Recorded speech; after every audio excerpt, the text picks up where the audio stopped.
అమరావతిలో నీటి వినియోగదారుల సంఘాల అధ్యక్షులు ప్రతినిధులతోటి సీఎం చంద్రబాబు నాయుడు ముఖాముఖి సమావేశం నిర్వహించారు.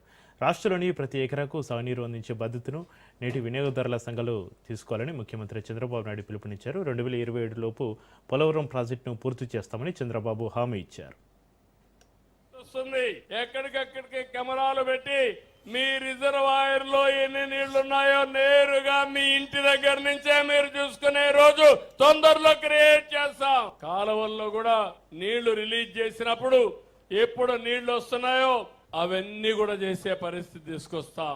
ఈ రోజు ఇంకొక విషయం మీరు గుర్తుపెట్టుకోండి, పోలవరం ఈ రాష్ట్రానికి ఒక జీవనాడి.